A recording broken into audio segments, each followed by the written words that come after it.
అమెరికాలో దాడి దొంగతనం లేదా దోపిడీకి పాల్పడితే శిక్షలతో పాటు వీసాను రద్దు చేస్తామని యుఎస్ ఎంబసీ హెచ్చరించింది. ఒక భారతీయ మహిళ దొంగతనం చేస్తూ పట్టుబడిగా ఈ హెచ్చరికను జారీ చేసింది. ఇలినాయిస్ స్టేట్ లో భారతీయురాలు ఒక ఆమె స్థానికంగా ఉన్న టార్గెట్ స్టోర్ కు వెళ్లి 7 గంటలు గడిపింది. దాదాపు 11 లక్షల విలువైన వస్తువులను తన కార్ట్ లో వేసుకుంది. తర్వాత ఆ స్టోర్ కున్న పశ్చిమ గేట్ నుంచి డబ్బులు చెల్లించకుండా వెళ్లేందుకు ప్రయత్నం చేసింది.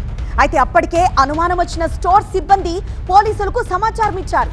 దీంతో వారు పారిపోదామని ప్రయత్నించిన భారతీయురాల్ని పట్టుకున్నారు. భారతీయురాలిపై పోలీసులు కేసు నమోదు చేసి దర్యాప్తు చేస్తున్నారు. దాంతో పాటు యుఎస్ ఎంబసీ వార్నింగ్ కూడా ఇచ్చింది. అమెరికాలో దొంగతనాలు, దాడులు, దోపిడీలు చేస్తే ఊరుకునేది లేదనంటోంది.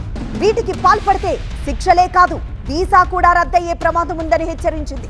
దాంతో పాటు మరోసారి అమెరికా రావడానికి వీలు లేకుండా డిటెన్షన్ కూడా విధించనుంది.